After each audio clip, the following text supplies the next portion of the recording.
Morning, guys. Today we are touching on hyperbolic functions. Hyperbolic functions, what type of functions are those?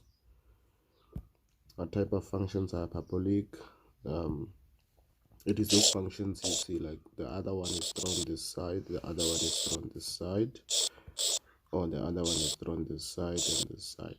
They must be thrown vertically opposite to each other in vertical opposite quadrants. You can't have a function thrown here and here, no, or here and here, no. It's either first quadrant and third, or second quadrant and fourth. All right. So what is the general equation? You have f of x equals a over x minus p. Sometimes it's a plus. Don't get scared when you see that. Plus q. So we need to now check how does a affect the graph. A affect the graph in such a way that it determines which quadrant will your graph be. Now, when a is positive, when a is greater than 0, right, your graphs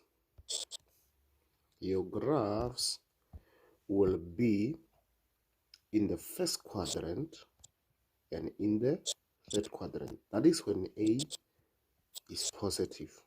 This is how it will look, right? And then when a is negative, is less than 0, you have your Cartesian plane, right? Your graph will be in the second quadrant and in the fourth quadrant. That is when your a is what? Is negative. For example, if maybe you are having f of x equals to minus 2, x plus 3 plus 4. Already you look at this. It's an a. A is negative 2, right? You already know that my graph will be in this quadrant and this quadrant. That's how you should know. If it's positive, you must this and this. Sometimes maybe you find that they want to confuse you. They put it like this. They put the negative here and they put the as if like a is 2. No, this negative goes with the numerator, right? This negative goes with the numerator, so the a is negative in this case, right? So how now does p affect the graph? How does p affect the graph? P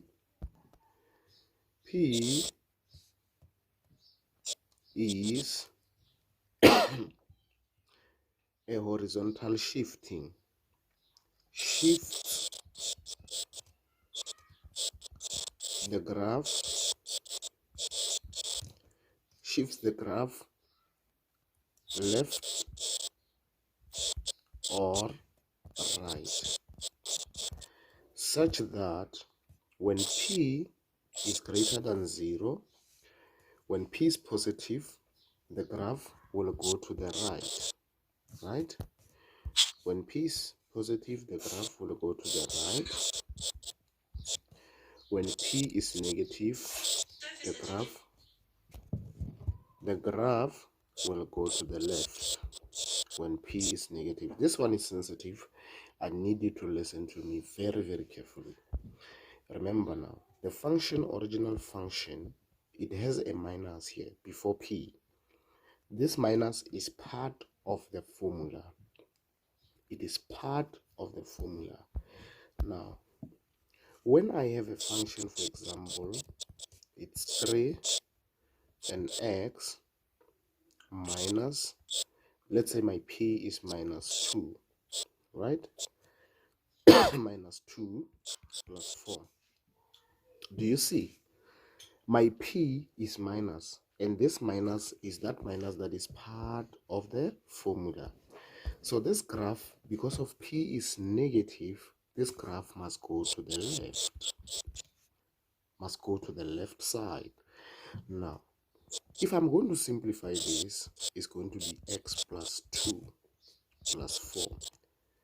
That is why when we draw our function,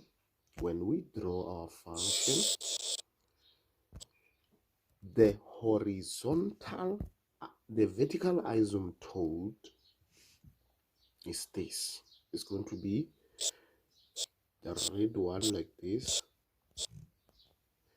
This is when x is minus 2. This is minus 2 here, which means my p, even though it's a plus here, my p is negative. That's why the graph must shift. It goes to shift where? To the left. So every time you see a plus here, you take your graph to the left, because my p then is negative. The negative multiply the negative, so that there is that plus here.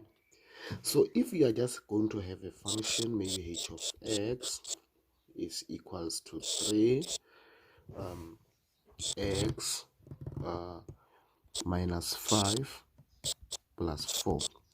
What is my p here? My p is positive 5. Don't be confused by this minus. This minus is part of the formula here. It's part of the formula here.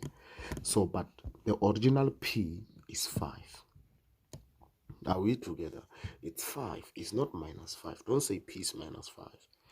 Here p is not 2. It is negative 2, because the negative affected that negative of the minus here.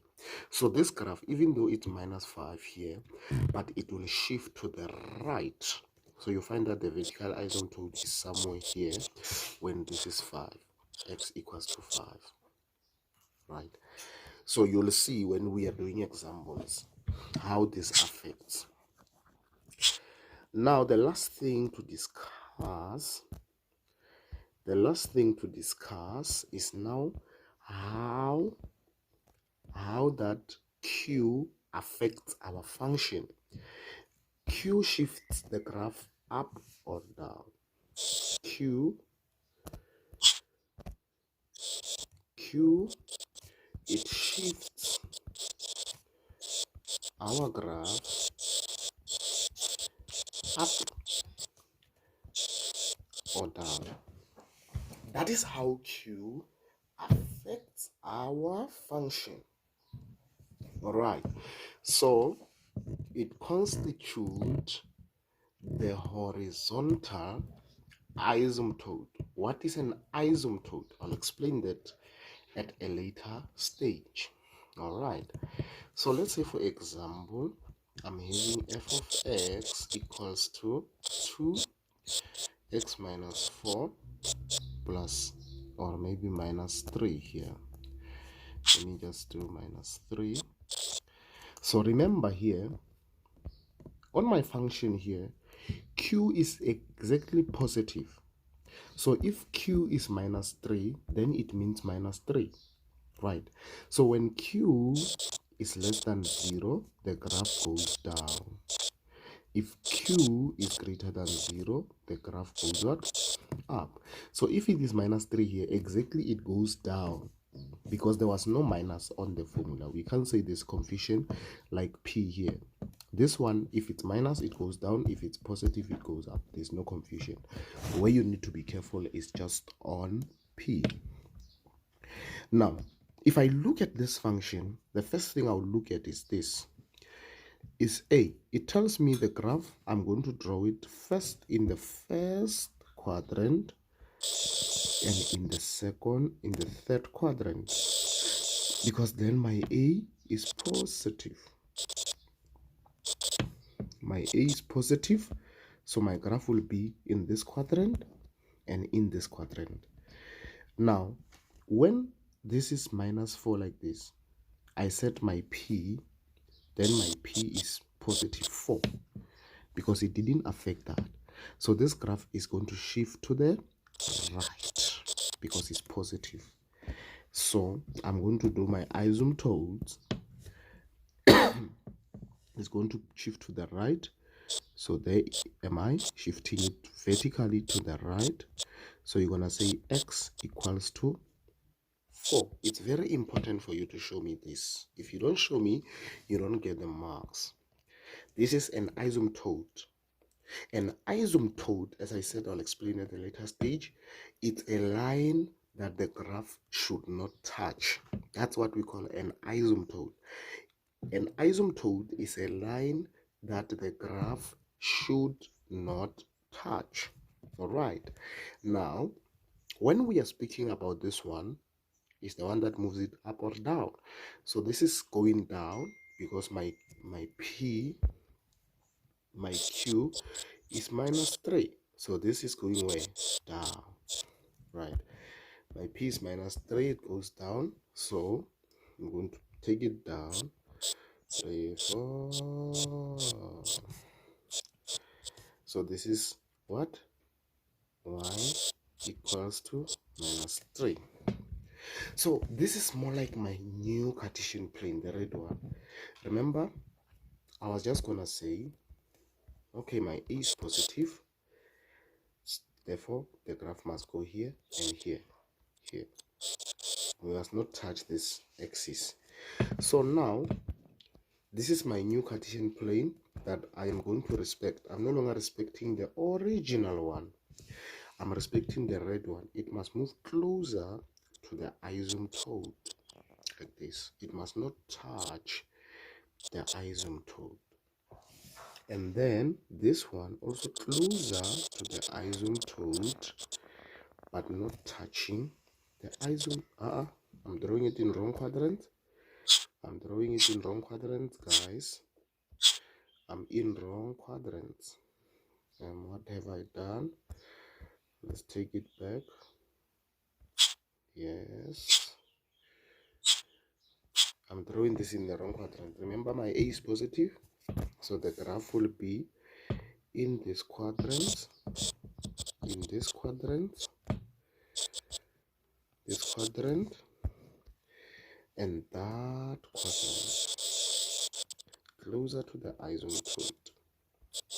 Must move closer to the asymptote. You see, it moves closer to the asymptote. It's very important to move your graph closer to the asymptote. You must not find that, I don't like this, guys. Maybe this is your asymptote, this is your other asymptote. You draw your graph here, then you draw your graph there. No. This is drawn fine. It's closer to the asymptote. This must also draw like this. It must be closer to the asymptote. The asymptote is the point that the graph should not touch. All right. So that is how you know. This is how you know. This is my, I've taught the whole chapter in one, right? So this is how it happens. So let me do another video where I explain domain and range and also the axis of symmetry.